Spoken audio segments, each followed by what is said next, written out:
The next morning brought more aliens and more problems. Minho Choi arrived at the station before sunrise, his transport kicking up dust as it landed.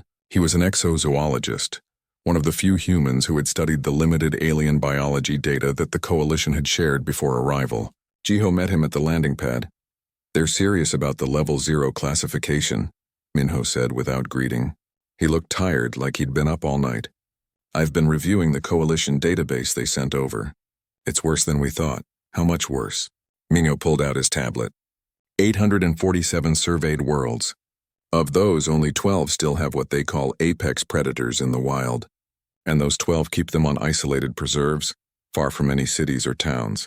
The Coalition standard is complete separation of intelligent life from dangerous fauna. Jiho rubbed his eyes. He hadn't slept much either. "So they think we're weird for living near lions and bears." "They think we're lying," Minho corrected. "Or they think we never actually face dangerous animals. That Earth's fauna just happens to be harmless." A new voice joined them. "They're wrong on both counts." Jiho turned to see Nari Song, the military liaison officer assigned to First Contact. She wore her uniform perfectly pressed despite the early hour, and her expression was all business. "Major Song," Jiho said, "I didn't know you were coming today." Change of plans. After yesterday's tour, the Coalition sent a formal request. They want to evaluate our animals properly, by their standards. They're bringing measurement equipment and comparison data. Nari's jaw tightened. They want to prove Earth is safe for their citizens. "They want to colonize," Minho said quietly. "Not colonize," Nari corrected. "Settle. Open immigration. Unrestricted tourism." They classify worlds by safety levels, and Level 0 means any Coalition citizen can come here without special permits or warnings. Jiho felt that cold feeling again. "We need time. Humanity needs time to prepare for that kind of integration." "Then we need to change their classification," Nari said simply. "Show them Earth isn't as safe as they think." "How?" Minho asked. "They measured our predators. They have data on bite force, speed, size. By galactic standards, Earth animals don't rank high in any category." Before anyone could answer, Ambassador Vrelk and his team arrived. They had brought equipment, lots of it. Scanning devices, measurement tools, things that hummed and blinked with alien technology. Quillen directed several other Coalition members in setting everything up. "Good morning, humans," Vrelk's translator announced. "We are ready to conduct proper evaluations. Please present your most dangerous fauna for measurement." Hana arrived with Taeyang, who was eating a breakfast bar and looking excited. The boy waved at Jiho, and Jiho waved back, trying to appear confident. "We've prepared several demonstrations," Hana said, "starting with our big cats." They moved to the tiger habitat first. A massive Siberian tiger named Sasha watched them from behind reinforced glass. She was beautiful. Her orange and black stripes perfect, her muscles rippling under her fur. Even Jiho, who saw her every day, felt a thrill of fear and respect. Quillen pointed his scanner at the tiger. Numbers appeared on a display that Jiho couldn't read. The alien made a thoughtful sound. "Impressive specimen. 420 pounds. Bite force approximately 1,000 psi, top speed 35 miles per hour. Quillen looked up from his device. "This is your apex predator?" "One of them," Hana said carefully. "I see." Quillen tapped his scanner. For comparison, the Threxian hunting beast from Coalition World 73 masses 800 pounds, achieves speeds of 60 miles per hour, and has a bite force of 3,000 psi. Your tiger is modest. Jiho wanted to argue, but the numbers didn't lie. By raw measurements, Earth's predators weren't the biggest or strongest in the galaxy. "What about hunting strategy?" Minho asked. "Tigers are ambush predators.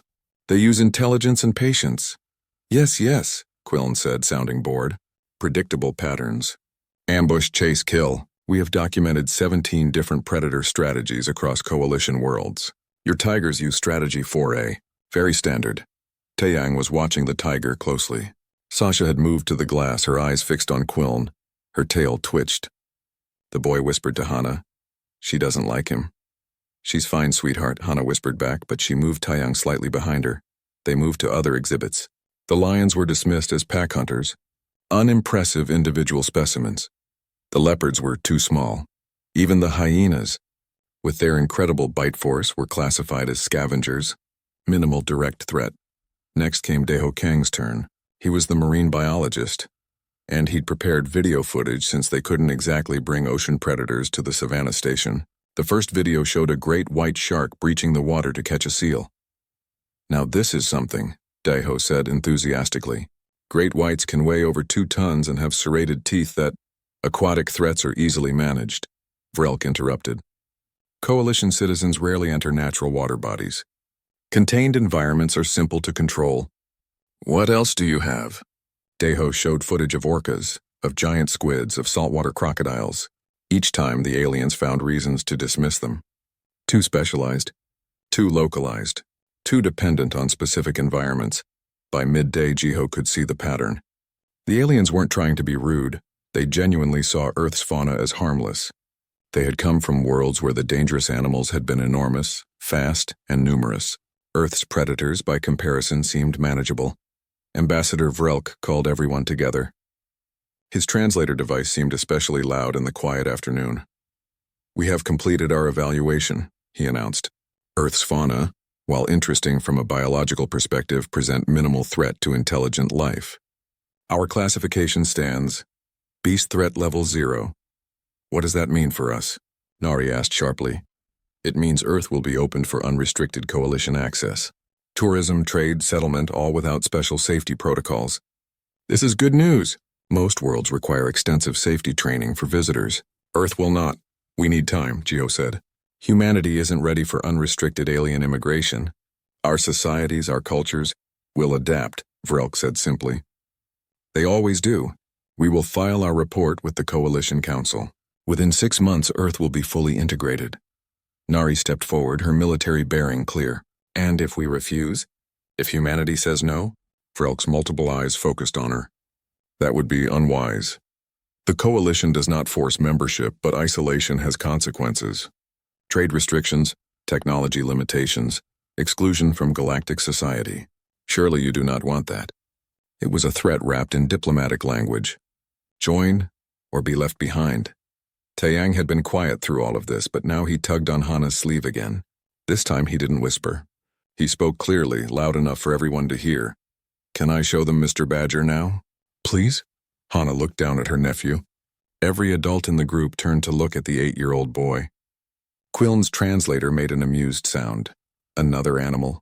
Child, we have evaluated dozens of your creatures. I assure you we are quite thorough."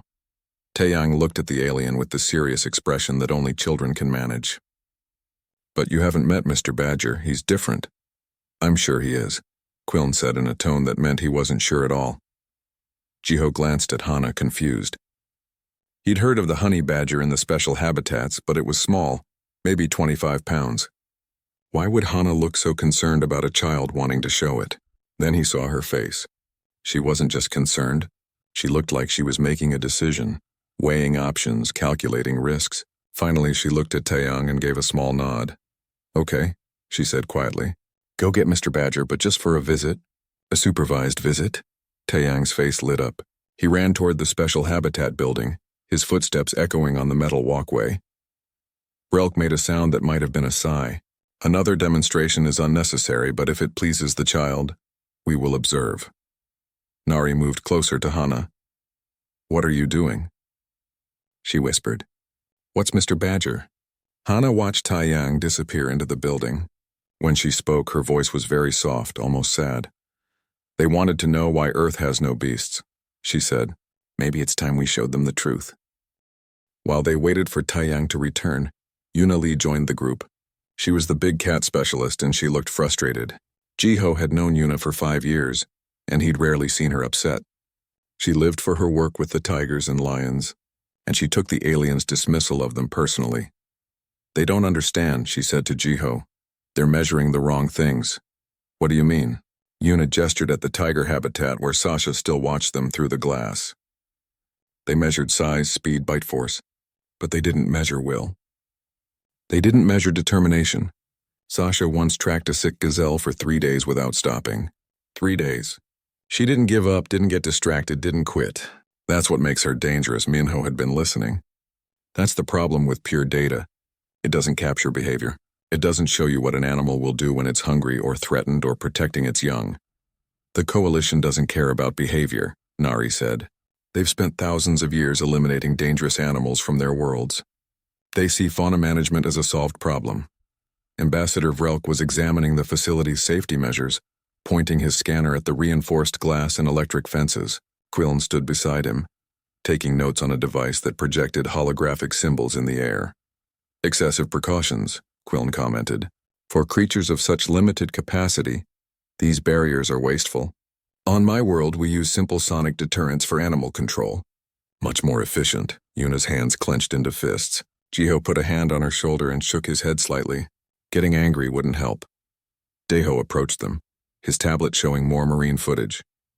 "I've got videos of hippos. They kill more humans per year than any large predator. Want to show them?" "They'll just say hippos are herbivores," Minho predicted. "They'll claim they're only dangerous when provoked." "Everything is only dangerous when provoked," Deho muttered. "That's how danger works." Movement caught Jiho's attention.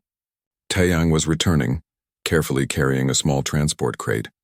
It was the kind they used for animals that needed special handling. Secure locks, ventilation holes, warning labels on the side. But it was small, maybe 2 feet by 3 feet. The alien's attention focused on the crate. Quillen's translator made that amused sound again. "That container," Quillen said, "is quite small. What manner of beast requires such cautious transport yet fits in such limited space?" Taeyang set the crate down carefully on a designated platform in the outdoor arena. This was a space usually used for exercise and enrichment activities, surrounded by high walls and observation platforms. Hana checked the security systems twice, her fingers moving quickly over the control panel. "This is Mr. Badger," Taeyang announced proudly. "He's a honey badger. Aunt Hana takes care of him." Vrelk approached the crate, bending down to examine it with his multiple eyes. "A honey badger. I have reviewed your database. Malivora capensis. Mass approximately 12 kilograms. Diet includes insects, small mammals, carrion. Threat level." He paused, checking his scanner. "Threat level registers as negligible." "You should step back," Hana said quietly. "That is unnecessary. We are on an observation platform 4 meters above the arena floor, and the creature masses only 12 kilograms. Vrelk's tone was patient, like he was explaining something to a child. "Even if it possessed aggressive tendencies which your data does not indicate, it lacks the physical capacity to pose danger." Hana looked at Jiho. He saw something in her eyes. Not quite a warning, but close. She turned to Taeyang. "Open the crate, sweetheart. But stay behind me." The boy nodded and moved to the crate's release mechanism. He had done this before, Jiho realized. This wasn't his first time handling Mr. Badger. The lock clicked open with a soft sound. For a moment, nothing happened. The crate door swung open, showing darkness inside. The aliens leaned forward, their scanners active and humming. Then Mr. Badger emerged. He was small, just as the data said. Gray and white fur, short legs, a thick body that moved with a rolling gait. His face had distinctive white stripes, and his small eyes scanned the arena. He looked, Jiho thought, almost cute in a rough way. Quillen's translator made a sound that might have been a laugh. "This is your fearsome creature." "This small mammal?" Mr. Badger sat down and scratched behind his ear with a back leg, looking completely ordinary. Several of the alien observers made amused sounds. Even Vrelk seemed to relax. "Its proportions are unusual," Vrelk commented. "But I see nothing that would warrant such extensive security measures. Perhaps humans are simply overcautious." Hana didn't respond. She was watching the arena floor carefully. Jiho followed her gaze and saw what she was looking at. A small snake, maybe 3 feet long, that had emerged from the tall grass at the arena's edge. It was a puff adder, one of the specimens from the reptile house. It must have escaped, or... Jiho looked at Hana again. Her face was carefully neutral. The snake hadn't escaped. She had placed it there. Mr. Badger's head snapped toward the snake. His entire body language changed in an instant. The cute, scratching animal vanished. What remained was something else entirely. The honey badger moved. Jiho had studied animal behavior for 20 years. He had watched predators hunt, had seen fights between territorial animals, had witnessed the raw violence of nature countless times. Nothing had prepared him for the honey badger's attack. It wasn't the speed, though Mr. Badger was fast. It wasn't the power, though his jaws clamped down with shocking force. It was the absolute, total, complete absence of hesitation. The honey badger attacked the puff adder, a venomous snake that could kill a human, like it was personally offensive to him. like its existence was an insult. The snake struck. Its fangs sank into Mr. Badger's face. The honey badger didn't stop. Didn't slow down, didn't even seem to notice. He grabbed the snake behind its head and began tearing it apart with methodical fury. "By the void," Quillen whispered, his translator barely audible. The fight lasted less than a minute. When it was over, the snake was dead, and Mr. Badger sat in the middle of the arena, blood on his face, looking absolutely unconcerned about the venom now coursing through his system. He yawned, showing impressive teeth, then began eating the snake. Vrelk's scanner was beeping frantically. That serpent. The venom. My readings indicate it contains neurotoxin sufficient to kill a creature 50 times the badger's mass. He'll be fine, Hannah said calmly. Honey badgers have resistance to most venoms. He'll be groggy for a few hours, then he'll be hungry. But the ferocity, Quillen said, his voice higher than before, the complete disregard for self-preservation. That level of aggression in a creature so small, it's illogical. Evolutionary disadvantageous. And yet, Minho said quietly, honey badgers thrive. They live across Africa, the Middle East, and Asia. They have no natural predators because nothing wants to deal with them. Una spoke up, her voice carrying across the observation deck. You measured physical capability. You looked at size, speed, strength. You thought those numbers told you everything about danger? They do, Vrelk said, but he sounded less certain now. They must. No, Una said. They tell you about capacity, not about will. That badger down there, he doesn't care that he's small. He doesn't care about pain or venom or death. He just cares about winning. Mr. Badger finished his snake snack and looked around the arena. His small eyes swept across the space, taking in everything. Then he looked up, at the observation platform, at the aliens. Jiho felt his breath catch. The honey badger's gaze was focused, calculating. And then Mr. Badger started walking toward the platform's support structure. He's locating us, Nari said. He knows we're here. Of course he does, Hannah replied. Honey badgers are intelligent. They can solve problems, use tools, remember complex routes. Mr. Badger is one of our smartest residents. Mr. Badger reached the wall. It was smooth metal designed to be unclimbable. The honey badger examined it for approximately 5 seconds. Then he started climbing. His claws found purchase in microscopic gaps. His powerful legs pushed him upward. He moved slowly but steadily, ignoring gravity and logic with equal indifference. That's impossible, Quillen said. The wall surface provides insufficient grip for a creature of his mass and limb structure. You should tell him that, Deho said, pointing at the badger who was now halfway up the wall. Vrelk stepped back from the edge of the platform. Why is it approaching us? We pose no threat to it. We took no aggressive action. Taeyang spoke up, his child's voice clear in the shocked silence. Mr. Badger doesn't like strangers. Aunt Hannah says he thinks the whole station is his territory. The honey badger reached the top of the wall and pulled himself onto the platform level. He was 10 feet away now, separated from them by a secondary safety barrier. Reinforced glass designed to stop charging buffalo. Mr. Badger looked at the glass. He looked at the aliens behind it. Then he charged. The impact of a 25-pound animal hitting reinforced glass shouldn't have been impressive. It was. Mr. Badger slammed into the barrier with his full body weight, claws extended, teeth bared, making a sound that Jiho could only describe as pure rage. Every alien on the platform stumbled backward. Mr. Badger hit the glass again. And again. And again, he wasn't trying to escape. He wasn't confused or frightened, he was attacking. Taeyang secured Mr. Badger's crate with practiced ease. The honey badger went willingly, already looking sleepy from the snake venom working through his system. The boy gave him a small piece of meat as a reward, then locked the crate. He looked up at the aliens with innocent curiosity. Do you want to see him again tomorrow? Taeyang asked. He's usually more active in the morning. Nobody answered. The aliens were still processing what they had witnessed. Quillen's scanner had recorded the entire encounter, and he played it back twice, his multiple eyes fixated on the small screen. Hyunbei appeared from the research section. Jiho hadn't even noticed him arrive. Hyun was an animal behaviorist who usually worked behind the scenes, analyzing data and writing reports. He was quiet, thoughtful, and rarely joined the public demonstrations. But he was here now, tablet in hand, expression serious. You measured wrong, Hyun said without preamble. Vrelk turned his attention to the new human. I assure you our scanning technology is quite advanced. We measured bone density, muscle mass, bite force, speed metrics. You measured physical capability, Hyun interrupted. You didn't measure behavioral traits. You didn't measure will, aggression, territorialism, or pain tolerance. Those are the metrics that actually determine danger. Behavioral traits are secondary to physical capacity, Quillen argued, but his voice lacked confidence. A creature can be aggressive, but if it lacks the physical tools to cause harm— That badger was bitten by a puff adder, Hyun said. That snake's venom contains cytotoxins and neurotoxins. In humans, a bite causes severe pain, swelling, and can be fatal without treatment. The badger noticed the bite for approximately 2 seconds before ignoring it completely. He pulled up a video on his tablet and projected it onto a larger screen.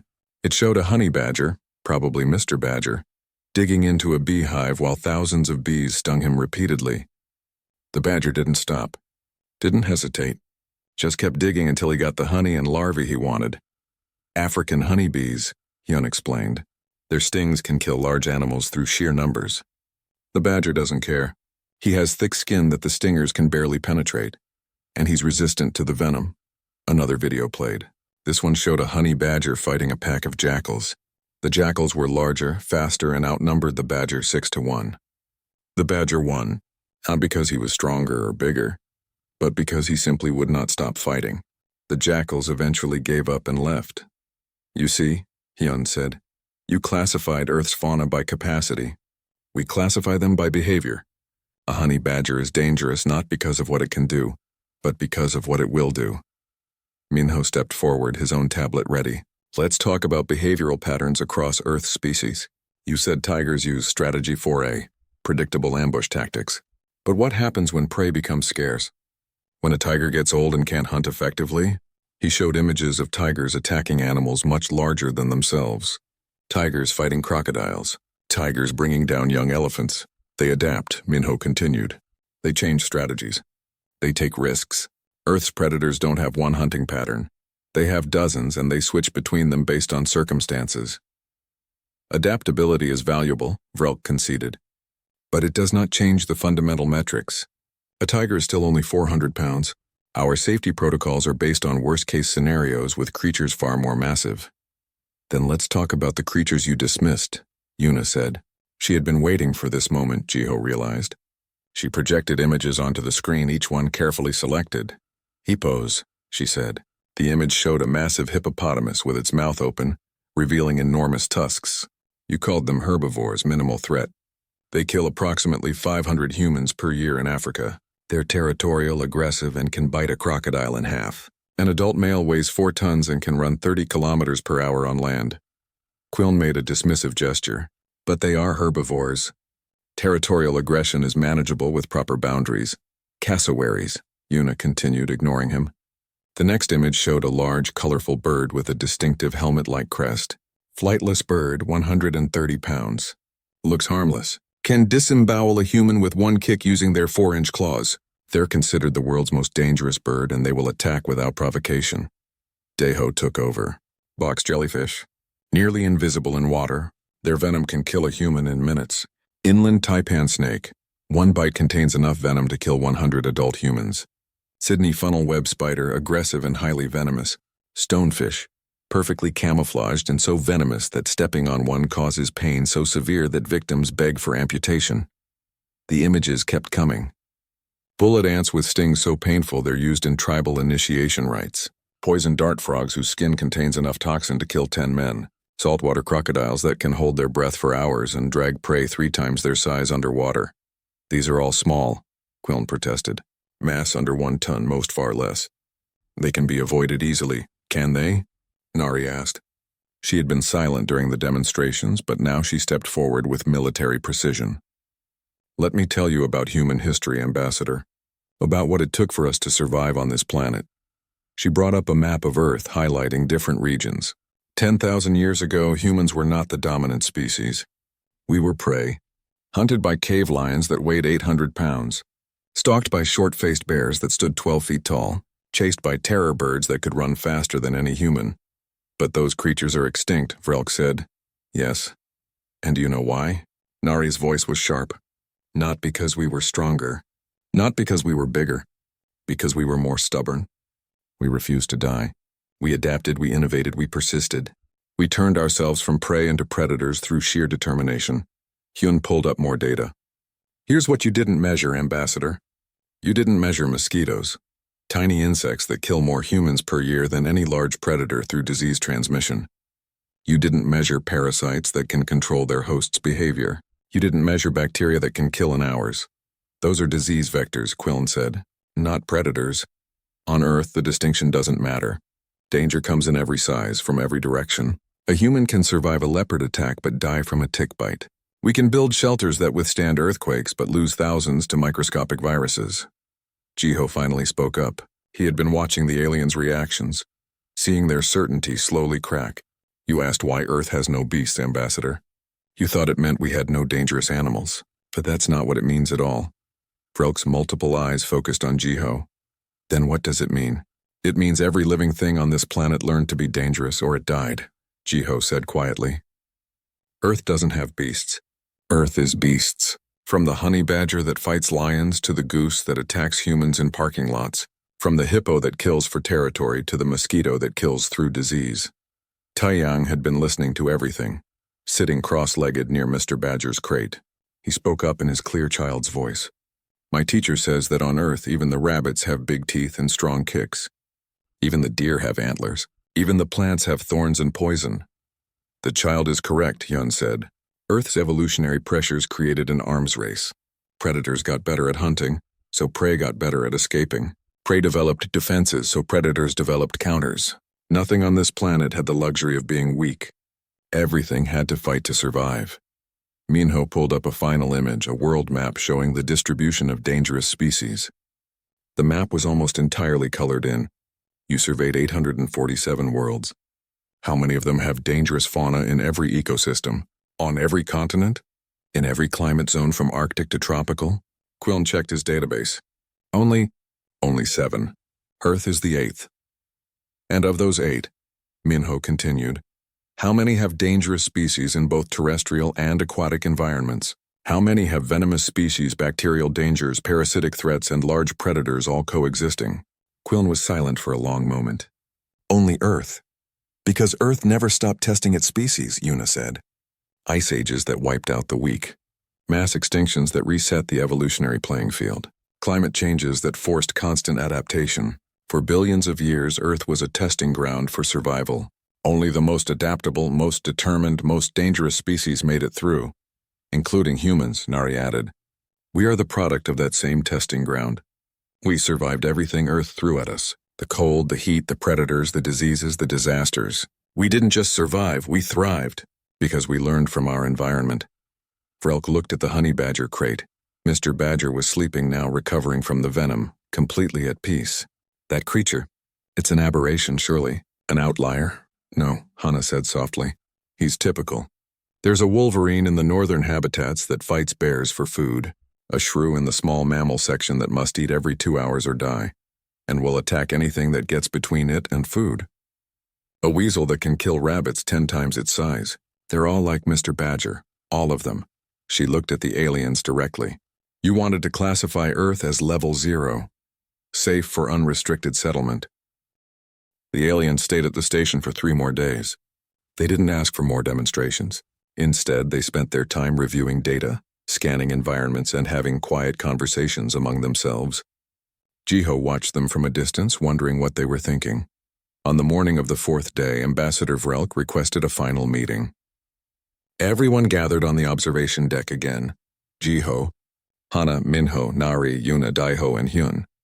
Taeyang was there too, sitting quietly with a book about African wildlife open in his lap. Vrelk looked different somehow.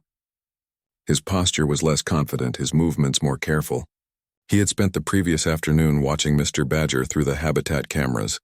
Hana had told Jiho, just watching, not scanning or measuring, just trying to understand. We have completed our revised assessment, Vrelk announced. His translator carried a tone that Jiho had learned to recognize as serious. Our initial classification was inadequate. Quillen stepped forward, his own scanner displaying information. We made an error in our evaluation methodology. We measured physical capacity in isolation, without considering behavioral factors, environmental pressures, or evolutionary context. We have encountered this error before, Vrelk continued. 40 years ago on Coalition World 612, we classified a species of pack hunters as low threat based on individual measurements. We did not account for their cooperation, their strategy, or their persistence. 3 settlements were evacuated before we corrected our assessment. Earth is different, Quillen said, more complex. Every ecosystem contains multiple threat categories: venom, disease, physical damage, behavioral aggression, all coexisting in concentrated populations. Minho leaned forward. What does that mean for your classification? Vrelk's multiple eyes moved across the assembled humans. It means we were wrong. Fundamentally, completely wrong. Earth is not level 0.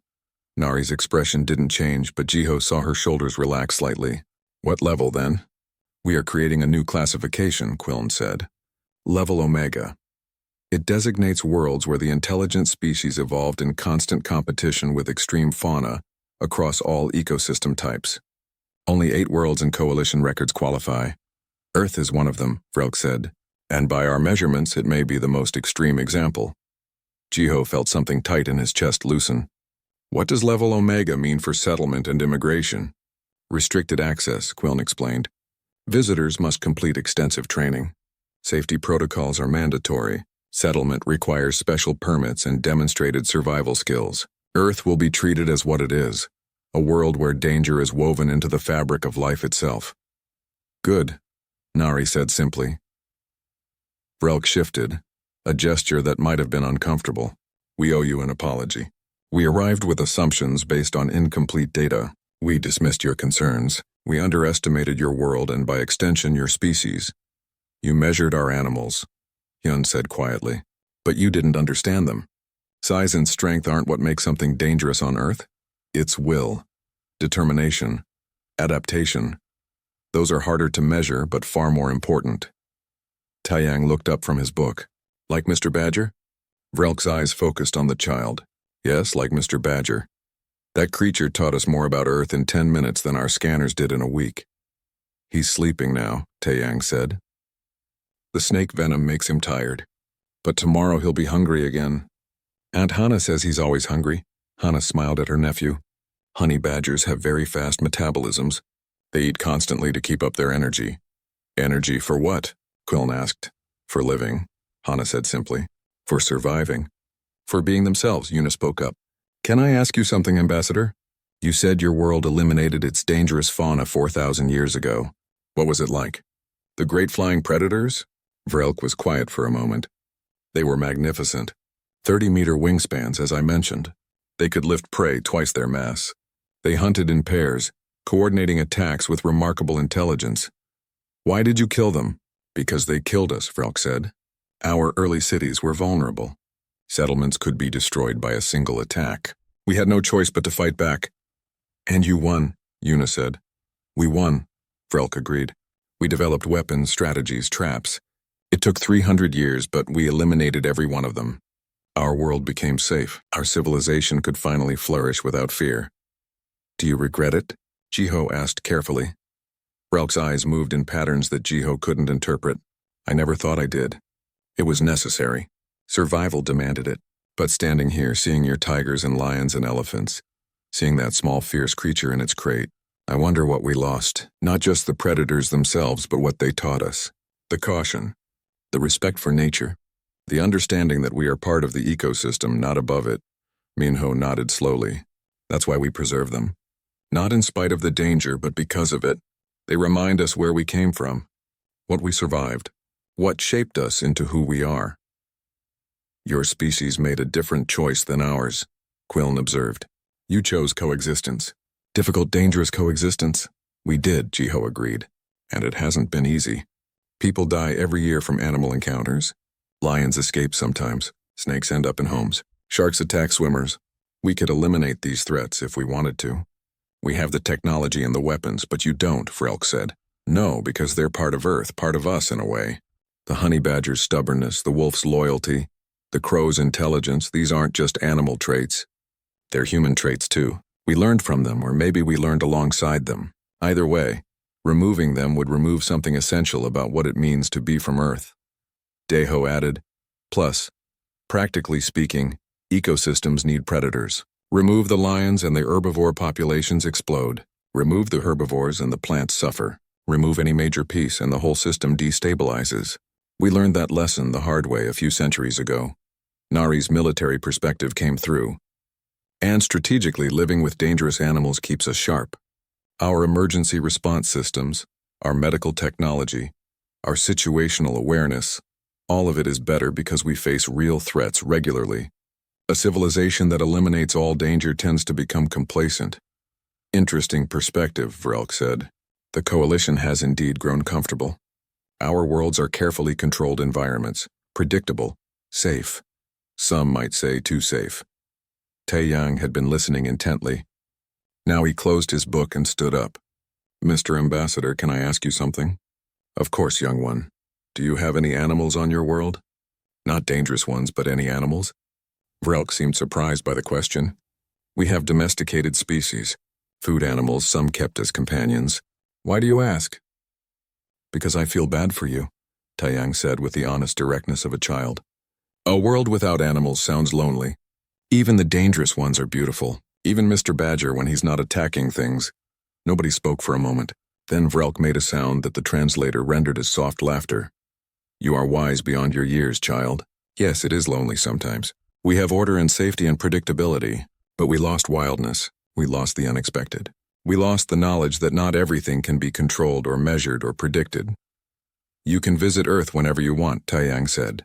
You'll need permits and training and stuff, but you can come see Mr. Badger again. He might remember you. I doubt that creature remembers anything except rage and honey, Quiln muttered, but his tone was almost affectionate. Hana laughed. Actually, honey badgers have excellent memories. Mr. Badger definitely remembers you. He'll probably attack the glass again next time. Wonderful, Quiln said dryly. Something to look forward to. The meeting continued for another hour, discussing practical details about Earth's new classification, trade agreements, cultural exchange programs. But the important moment had passed. Understanding had been reached, not through data or measurements, but through a small child, a fierce animal, and the willingness to see past assumptions. As the aliens prepared to leave, Vrelk approached Jiho one final time. When we arrived, we were convinced Earth was a simple world, safe, easy to categorize. That child asked a simple question. Should you show us what your animals could do? The answer taught us humility. The answer taught us something too, Jiho said. We've lived with these animals so long that we forgot how extraordinary they are. How extraordinary Earth is. Sometimes it takes an outside perspective to see what's always been in front of you. A fair exchange, then. You taught us about danger and survival. We taught you to appreciate what you have. Jiho smiled. I think we both learned that simple measurements don't tell the whole story. Whether it's a honey badger, a planet, or a species, Vrelk's translator hummed. Truth. We will return someday with proper preparations and great respect. Earth has much to teach the Coalition. You're welcome anytime, Jiho said. Just maybe avoid Mr. Badger's feeding time.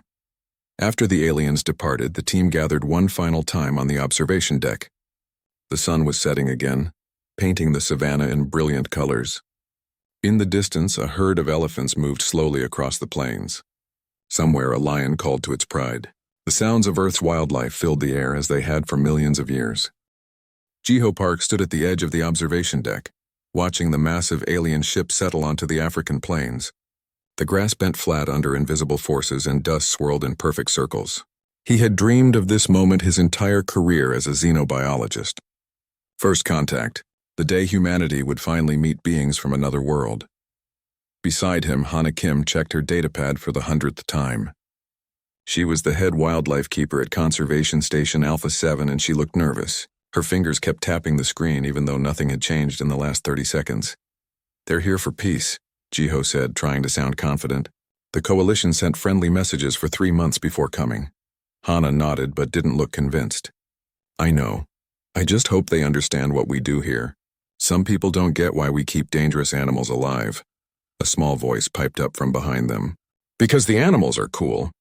Jiho turned to see Taeyang, Hana's 8-year-old nephew.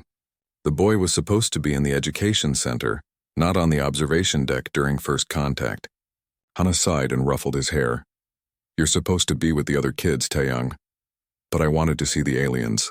The boy pressed his face against the glass, leaving a smudge. Do you think they have lions on their planets? Before Hana could answer, the alien ship's door opened. A ramp extended smoothly to the ground. 3 figures emerged, walking with strange, clicking movements. They looked like giant insects with hard shells that shimmered blue and green in the sunlight. Each had 6 legs and multiple eyes on a head that swiveled independently from their bodies. Wow, Taeyang whispered. Ambassador Vrelk was the first to reach the observation deck. Jiho had seen pictures during the video communications, but seeing the alien in person was different. Vrelk stood nearly 8 feet tall, and his shell had patterns that seemed to move when he walked. A translator device hung around what Jiho assumed was his neck. Greetings, humans of Earth, the translator said in a flat, mechanical voice. I am Ambassador Vrelk of the Coalition of Surveyed Worlds. We come in peace and curiosity. Jiho stepped forward and bowed slightly the way they had practiced. Welcome to Earth, Ambassador. I'm Jiho Park, Senior Xenobiologist. We're honored by your visit. Vrelk's eyes rotated, taking in the observation deck and the savannah beyond. Your world is surprising. Our scans detected much biological activity, but we see only small creatures. He gestured toward the plains where a herd of zebras grazed in the distance.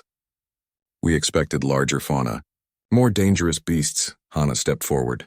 We have many large animals, Ambassador. This is a wildlife sanctuary. We protect and study Earth's creatures here. One of Vrelk's companions, a slightly smaller alien named Quiln, made a sound that the translator turned into laughter. Protect from what? These striped animals appear docile. Herbivores, yes? Yes, Hana said carefully. Those are zebras. But we also have predators. Lions, leopards, hyenas. We have reviewed your database, Quiln interrupted. Your so-called predators register as minimal threats. Small mass, moderate bite force, predictable behavior patterns. In the Coalition, we classify worlds by their beast threat level. Earth registers as level 0. Jiho felt his smile slip. Level 0? Correct, Vrelk said, and his tone sounded almost apologetic.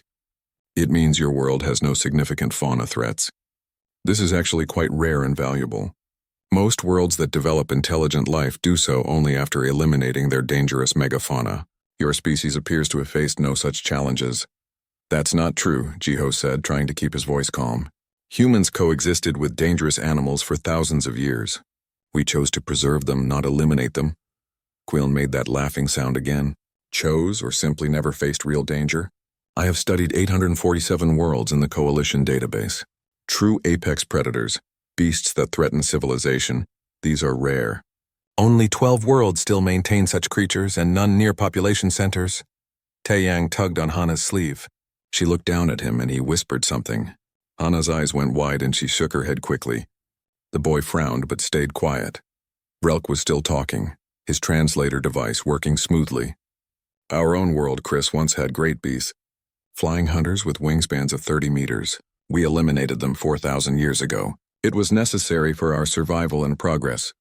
We made different choices, Hana said softly. Indeed, Vrelk replied. And that is why Earth is so valuable. A pristine world safe for settlement with no dangerous fauna to complicate colonization. The Coalition will be most pleased. Jiho felt something cold settle in his stomach. Settlement?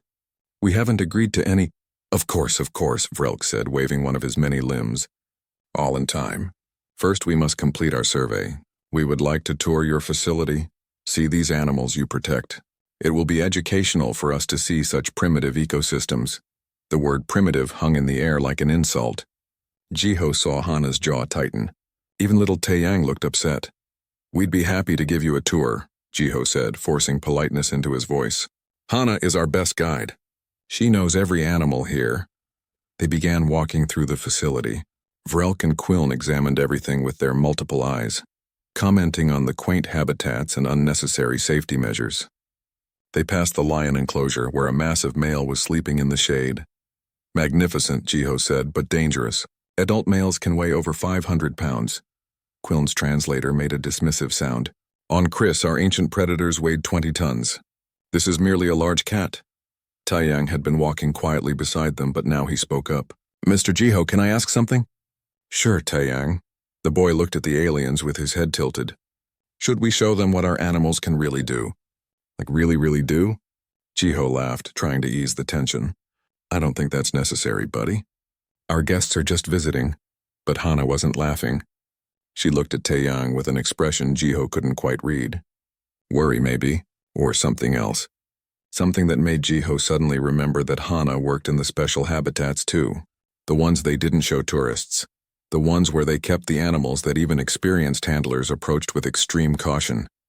Vrelk was already moving toward the next exhibit, still talking about Earth's fortunate lack of genuine threats. Quiln agreed enthusiastically, their voices carrying across the observation deck. Taeyang looked up at his aunt. Auntie Hana, he whispered, they don't understand. They think Earth animals are weak. Hana knelt down to his level. I know, sweetheart. But maybe that's okay. Not everyone needs to know everything. But they're going to tell everyone Earth is safe, that our animals aren't special. Hana looked at her nephew for a long moment, then at the aliens walking ahead, then at the vast savanna beyond the glass where life had learned to survive for millions of years, in the most brutal classroom in the galaxy. We'll see, she finally said. We'll see.